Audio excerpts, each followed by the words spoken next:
Good evening, mademoiselle. Good evening, sir. How can I help you? That was a magnificent dessert you served us tonight. I wanted to tell you personally how much both Monsieur Bouc and I enjoyed it. Thank you very much, sir. In fact, it is so good. Monsieur Bouc insists on knowing how you made it. Oh, sir, I'm sorry. You must know a chef never gives away their recipes. But, well, you helped with the refrigerator, and without space in it for me, there would have been no dessert. Very well. To prepare tonight's dessert, first I melt sugar to make caramel. Then I spread this caramel to make tuiles. Between two tuiles, I add a small scoop of lemon ice cream, and I put the whole thing on a strawberry crown. Poirot, you are suspicious even now. The pastry chef gave up her prized recipe a little too easily. I sense she wasn't entirely honest with me.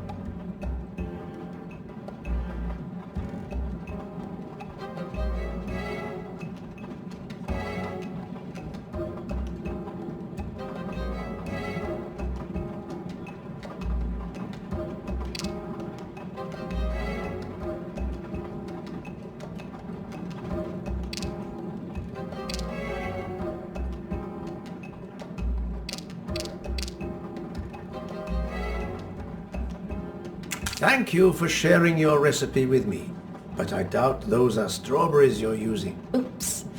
You have a good eye, Monsieur Poirot. Very well. What fruit do you think I used?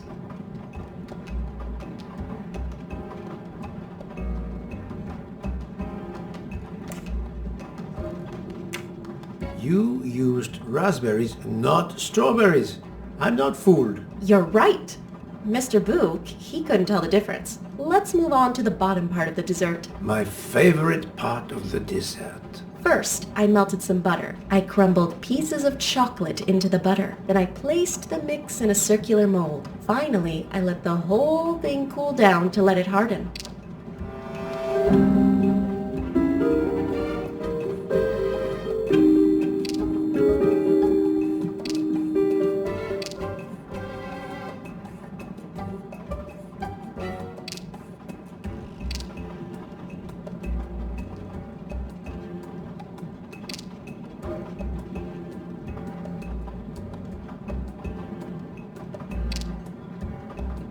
It's certainly not chocolate that you've crumbled. I see you do have an excellent palate.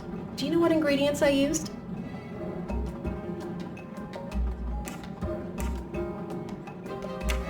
A clever pastry chef might mix crushed biscuits with butter to create this delicious base. That's it. You're getting closer to the entire recipe. Closer? I've caught murderers with less difficulty than this. I'll give you one last challenge. I'm sure you will be able to figure out the order I mix my ingredients in. If you can, you will have earned my recipe. Mademoiselle, solving the murder of Roger Ackroyd was easier than this.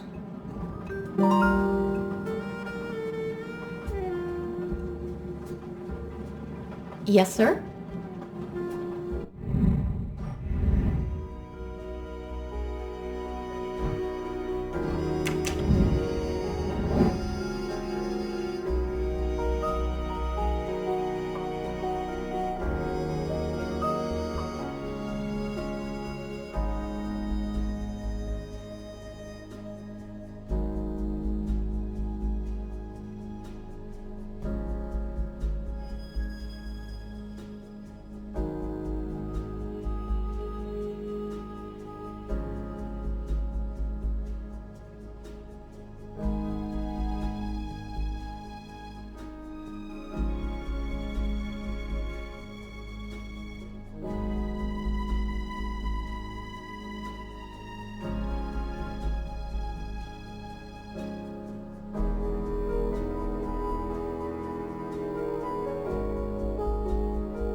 Et voilà.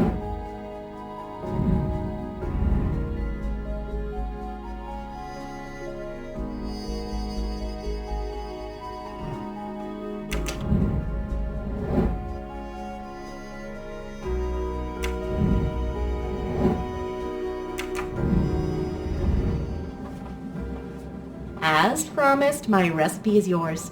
Give me 5 minutes to write it down for you. Thank you. I am in your debt.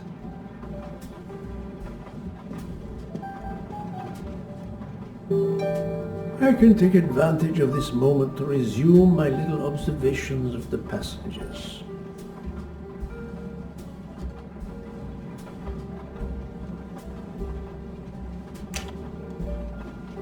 Did you enjoy the meal? I'm not used to meals like this. You do not have good restaurants in Kenya? Actually, we do.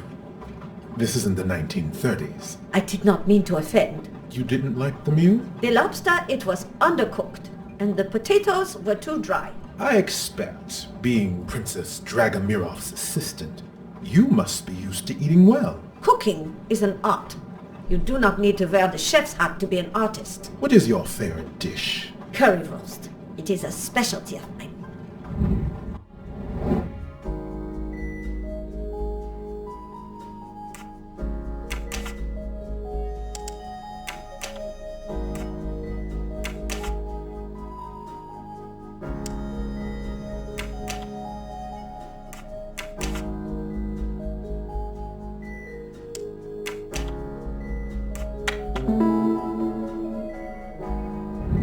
I'll write again.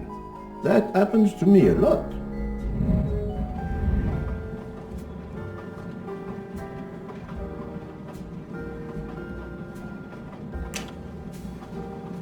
I made a lot of progress on the expenses last night, sir. I should be done by tomorrow morning. You're supposed to be a fast worker, Hector. Sorry, sir. Working here is not as comfortable as in our office in Boston. You're lucky to ride in a train like this.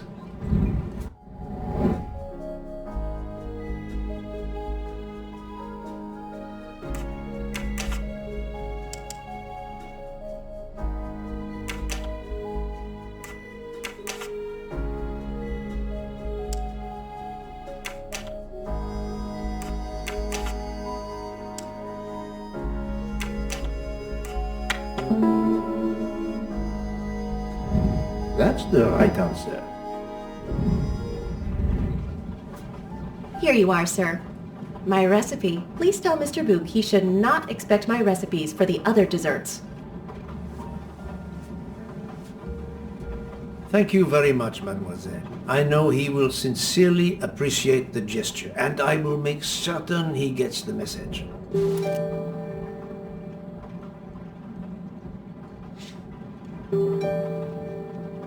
Yes, sir?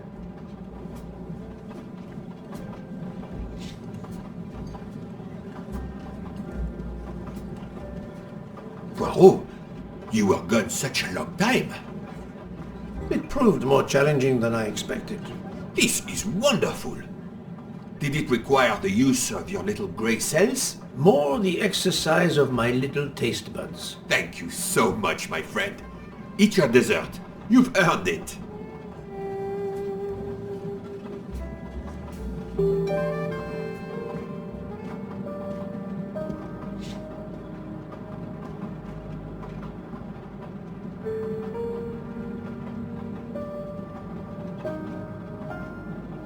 Good evening. My name is Ratchet. I think that I have the pleasure of speaking to Mr. Hercule Poirot, is that so? You have been correctly informed, monsieur. Your exploits are well known on my side of the Atlantic. In my country, we come to the point quickly. Mr. Poirot, I want you to take on a job for me. Are you interested in earning a lot of money? My clientele, monsieur, is limited nowadays. I undertake very few cases. Why, naturally. I understand that. But this, Mr. Poirot, means big money. Big money.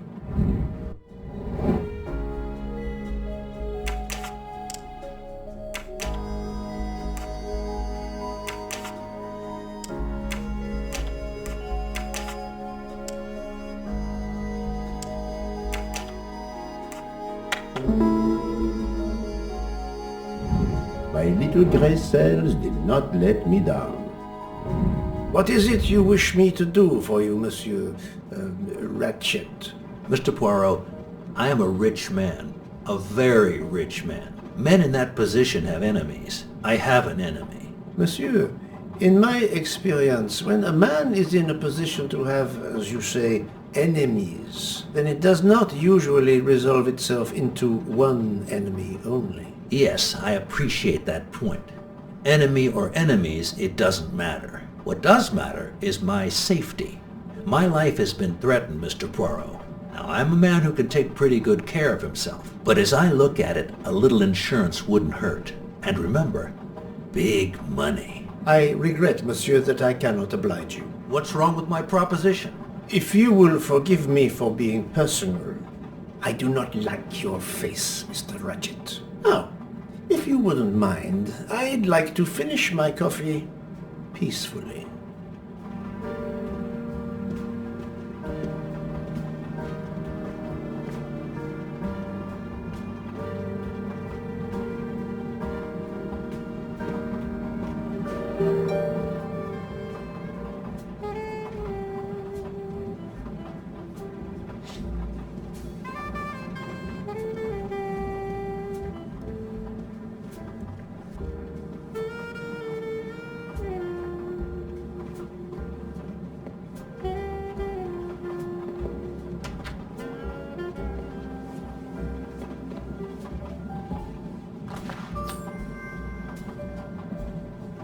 Come to Poirot, my exquisitely sculpted friend.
A nightcap, Monsieur Poirot?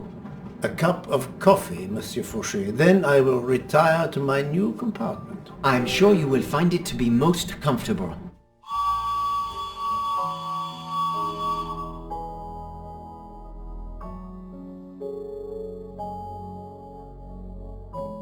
We have stopped?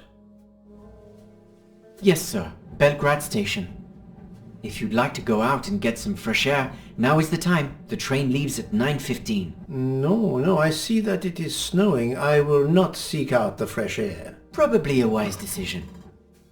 May I suggest a chocolate to accompany your coffee? It is produced by my father, the best chocolatier in Switzerland. I would never refuse a chocolate with such high recommendation. I know you will enjoy it, and please let me know if there is anything else you require.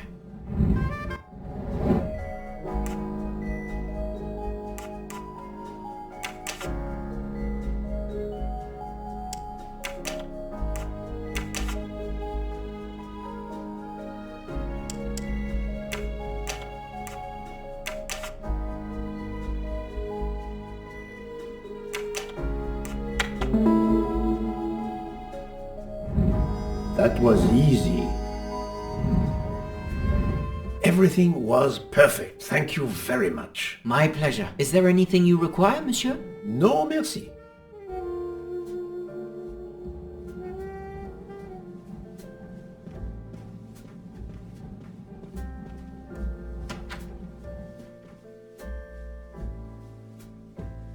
Why, I thought you'd left us.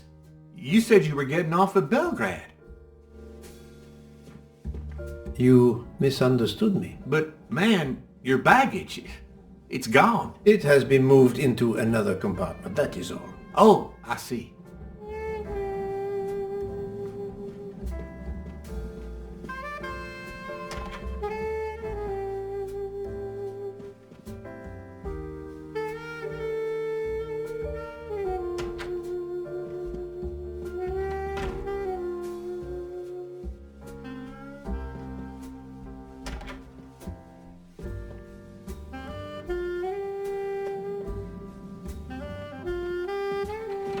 I wish you a good night, Monsieur Poirot. Good night.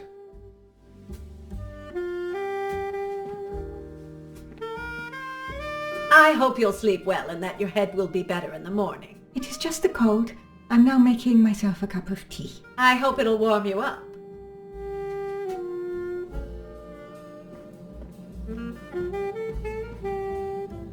I hope so. Good night. Well, good night, my dear.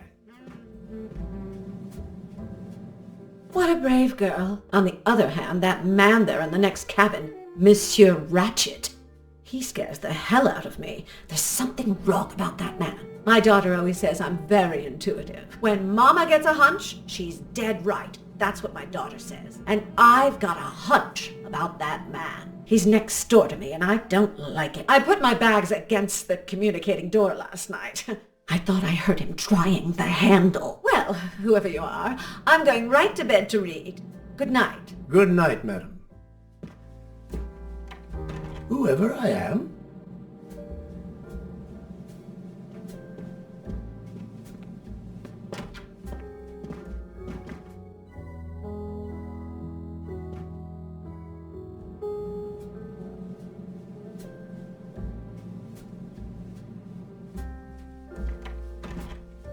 Monsieur Ratchet seems very upset.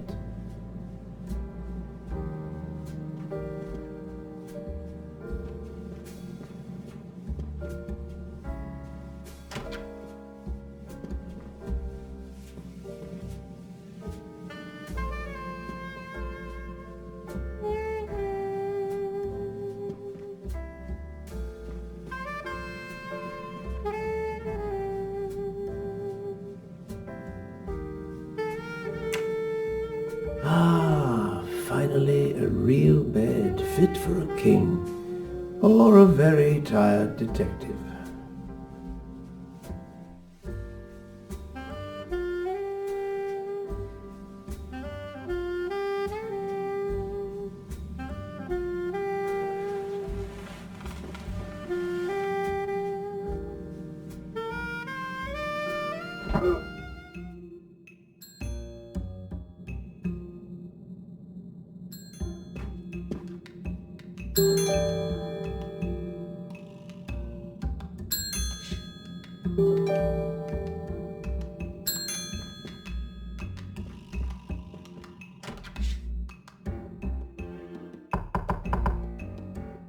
Monsieur Ratchet?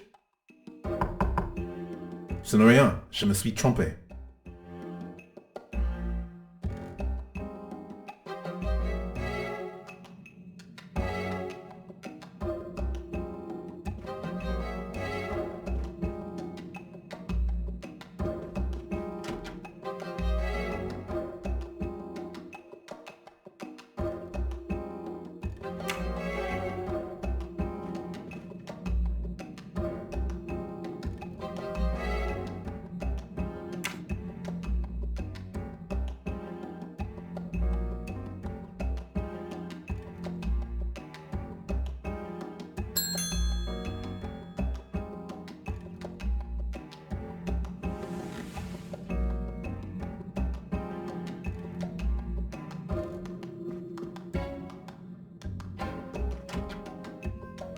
Good night, madame.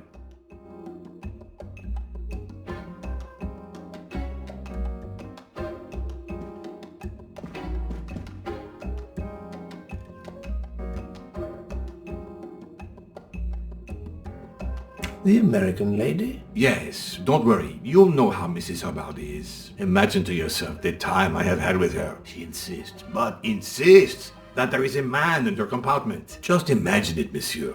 In a space of this size, where would he conceal himself? I argue with her. I point out that it is impossible. She insists. She woke up and there was a man there. And how, I ask, did he get out? And leave the door bolted behind him? But she will not listen to reason. That one does not leave time to listen.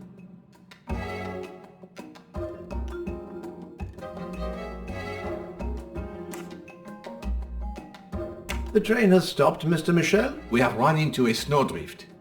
Heaven knows how long we shall be here. I remember once being snowed in for 7 days. Where are we? Between Winkowski, and broad. Oh la la. It's time for me to go back to bed. I wish you a good night, monsieur. Or what is left of it.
The train is still stuck and the snow continues to fall. I should have taken an airplane. Well, I must make the best of it and join the other passengers for breakfast.